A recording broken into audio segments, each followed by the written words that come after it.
Welcome back to the next lesson on ancient Egypt. In the last lesson, we were talking about basically the Middle Kingdom, the power of trade, how it lifts up everybody involved, and definitely in the ancient times, how it basically lifted up everybody in the Eastern Mediterranean area in the Middle East, including Egypt, Mesopotamia, the Greeks. And then we talked about how the Middle Kingdom time period of Egypt came crashing down with the invasion of the Hyksos. That's one of the detriments of trade, is other people kind of learn about you, and well, anyways, I guess there's options. So let's go live over there, whether they like it or not. Anyways, the Hyksos are in charge for about 100 years, but then they do finally get kicked out. So that brings us to the last time period of ancient Egyptian history, which is known as the New Kingdom. Now, I always refer to it as the New Kingdom time period, just to help you get the idea. This time period is by far the most powerful time period for Egypt. This is where they kind of hit the height of their civilization. This is also the time period we know the most about. So, let me bring this up. So there's your years, basically, of when the New Kingdom lasts. And then I just talk about how they overthrow the Hyksos and kick them out. But one thing I do like to talk about at this point is not just the idea of just this is the most powerful time period of Egyptian history, but if you've noticed in the other lessons, and I tried to do this in class as well, is I referred to the kings of Egypt as just that, the kings of Egypt. Not really sure maybe what their name is or how they'd say it in ancient Egyptian, but I stayed away from the term pharaoh, or I corrected myself when I used the term pharaoh. As far as we know, the term pharaoh actually doesn't appear until we get to the New Kingdom time period of Egypt. This is where basically the kings of Egypt beforehand, yes, had kind of a divine aspect to them, but it's more like the demigod or the divine messenger, the one with divine bestowal of power, but not one of the actual pantheon of gods from Egyptian mythology. When we get to the idea of having the pharaohs of Egypt, yeah, it is. In fact, it's believed that the sky god named Horus, the son of Osiris and Isis, I won't get into too much in the mythology, but it's believed that his spirit essentially incorporates or envelops into whoever is pharaoh at the time. And that not only is the idea of like, well, that's your leader, but this is your God leading you. And that definitely sets apart the New Kingdom from the other two kingdoms, kingdom time periods, that is, most definitely. Now, there are a lot of things to talk about with the New Kingdom and just important people to go through it, and I'm browsing by it, a lot of it, I should say. And again, I apologize up front. If you want to know more, there's a lot of history out there to learn. Like, I'm not going over Tutmosis I or the Setis. I'm not hitting Tutmosis III, some big names in Egyptian history. I'm also going to be hitting, I guess you could say some of the main stuff, but also things that show concepts, again, that we can apply throughout time, or you can just kind of compare things to. One of the first things we're going to look to is, a leader named Hatshepsut. As far as we know, one of the first female leaders of all time, not just rulers of Egypt, but one of the first female leaders of ever in the history of mankind, just be at this position of power. So Hatshepsut, she basically is forced to marry her brother, her half-brother, Tutmosis II. They do have a child, but Tutmosis II dies pretty soon after. After that, she declares herself as the first, as pharaoh. And I talk about there just a brief idea of how she claims that divinity. But she also had to go a little bit further. As far as I understand the story, she also said that, yes, that the spirit of Horus did kind of come inside her and use her as the vessel. In doing so, she acted more manly. That's a very revealing statue you see there. But that isn't just the idea that maybe the Egyptian women walked around that way. But she did dress and acted more like a man. It said that she even would have like beards, either like painted on, glued on, whatever, under her chin. She did everything she could to basically say, yes, I am now, there's a male god, the spirit within me that resides, and I'm just the vessel for it, type thing. And so with all these backgrounds in the background of her divinity, she's able to just claim this position of the ruler of Egypt. Doesn't make doesn't make a few people happy, namely the priests of Ra. And it was just like, no, you can't do that. A woman can't have a god inside her, especially a male god, at least, I mean. Only men can do this.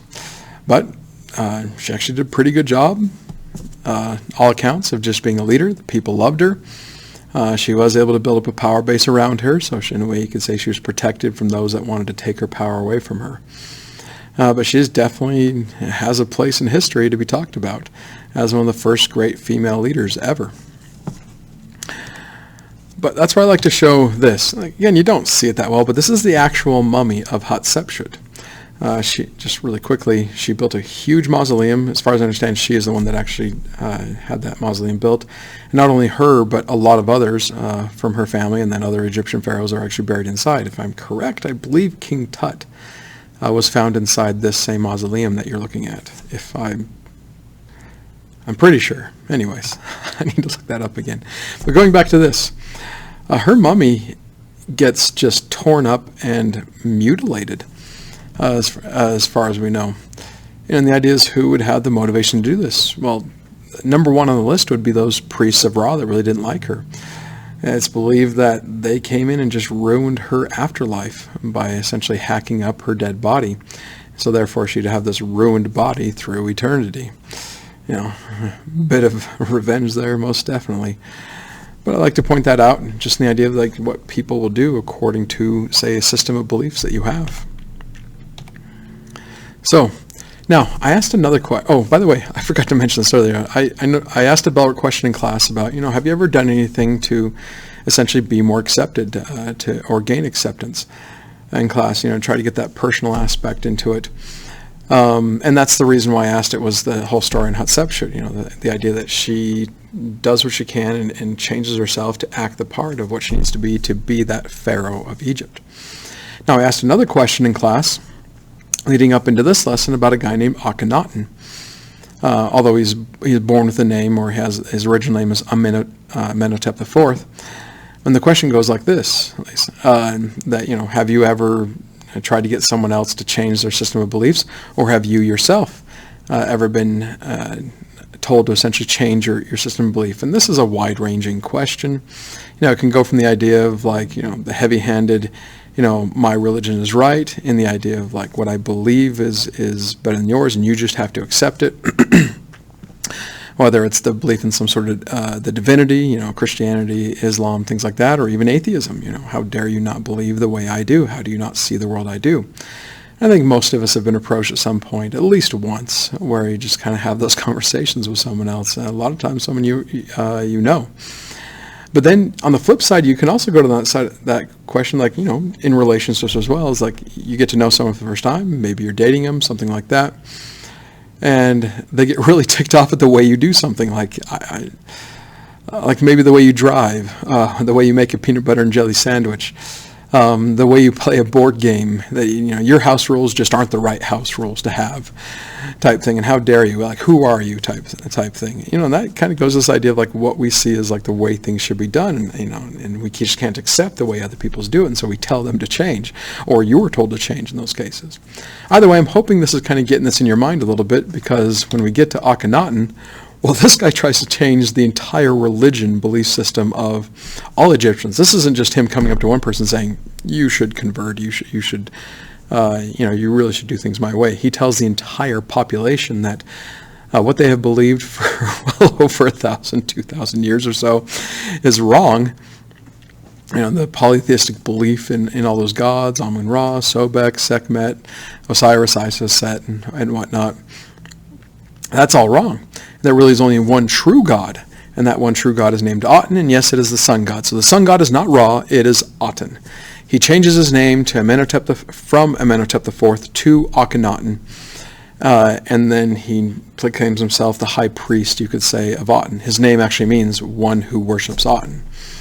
It's also said that he was converted by his wife, someone I'm going to talk about in just a second, a woman named Nefertiti. But he, when I read about this guy, or I learned about this guy in the past, it's said that he exiled the priests of Ra. He tried to get rid of all the vestiges of the old belief systems, including just destroying temples and things like that. Idols to false gods. And that just makes me think today, is how much stuff might still be there if he didn't just go through and just, maybe someone else would have after him, but still, he did it. Although after he died, all his stuff kind of went as well. Because the priests of Ra do come back in, and the people are like, okay, let's go back to what we used to believe. And I also like to point out, if you're a citizen of Egypt at this point, like, well, my God is telling me that he's not God, but he's the high priest of the one true God. So I guess either way I look at it, I just need to do what he says. But for the most part, people are like, this is weird, let's just go back to what we used to do. Now, just on a side note, talking about Nefertiti, that's an actual bust of her head. If I'm correct, I believe that was taken out of Akhenaten's tomb. And it is said, even by those that didn't like her, like the priests of Ra, that she was one of the most beautiful people ever to live. If I'm getting this right, the idea is, like it said, no one has ever been as good looking as her, no one is as good looking as her, no one will be ever as good looking as her. And, well, you can be the judge. You can look at that and be the judge if she is the most beautiful person to ever live in human history. But of course, her beauty is one of the things that the priests of Ra were really afraid of, because they viewed it as one of those things she used to seduce people into her way of thinking. Because I think I forgot to mention this, she's the one that converts Akhenaten, or Amenhotep IV, her husband, to become Akhenaten and into his monotheistic new belief system of the worship of Aten. So there's also one little thing I have to plug in here. Now, I've looked at that picture for years and years and years, and there's always something that bugged me a little bit with it. And the idea of, like, it does look familiar. And then I realized it looks a lot like Cate Blanchett. Maybe I should have had like a Google picture of her up here. But hey, if you believe in reincarnation, maybe there's a little evidence here for you. So anyways, I get a kick out of that one. But it was just always, there's like, it looks familiar. Okay, it's Galadriel. But anyways, or Helia or whatever, man. She's definitely one of the greater actresses of our time, Cate Blanchett. So that, I show a picture just to go a little bit more into Akhenaten, and be with both the bust of Nefertiti, or the headpiece of Nefertiti, as well as what you see the bust of Akhenaten. Like, again, it's just showing to just the ability of the Egyptians. Their craftsmanship is just amazing.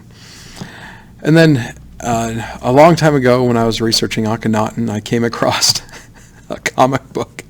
Apparently Marvel uses Akhenaten as one of their great master villains, someone who actually beats everyone, all the good guys and all the bad guys, all at once.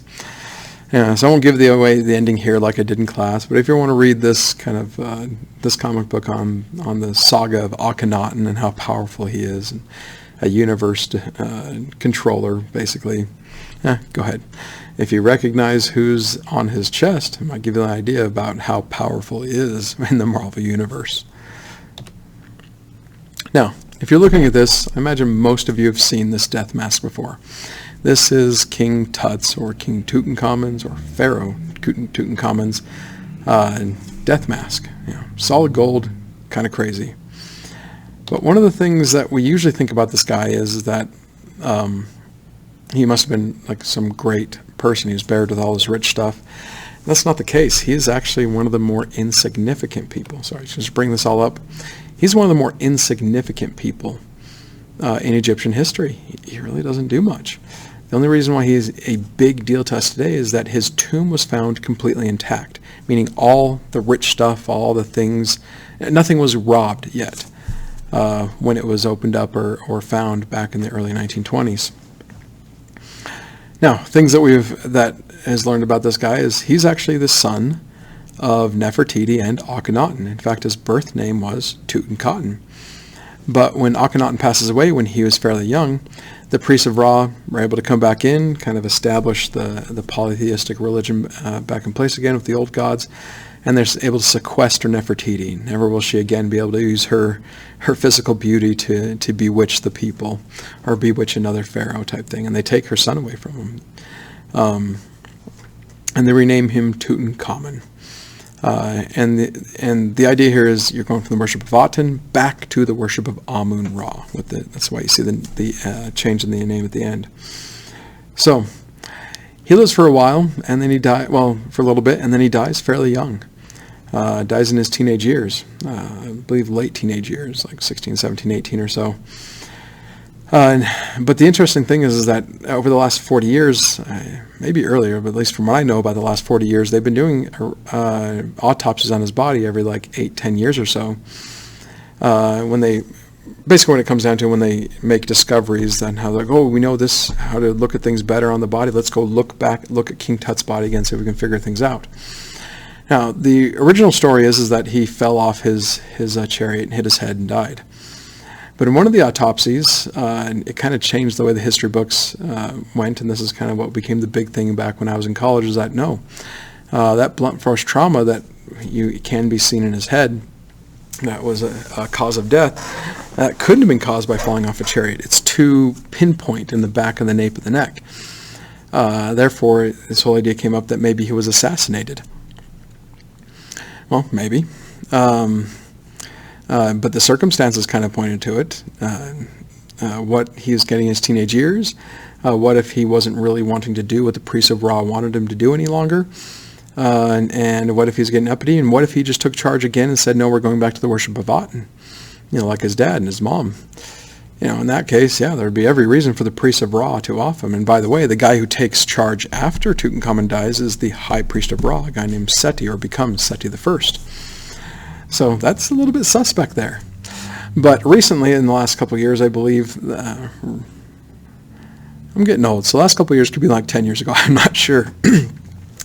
More autopsies were done, and it was found out that he had like an infection in his leg or disease in his leg, that he might have gotten scarlet fever or something like that, and that could have been a cause of death. So now things just feel like they're up in the air. But I really like that conspiracy theory story myself. So hence I shared it. Now, just going to go over just a few more things about Tutankhamun, then we'll be done with this video lesson.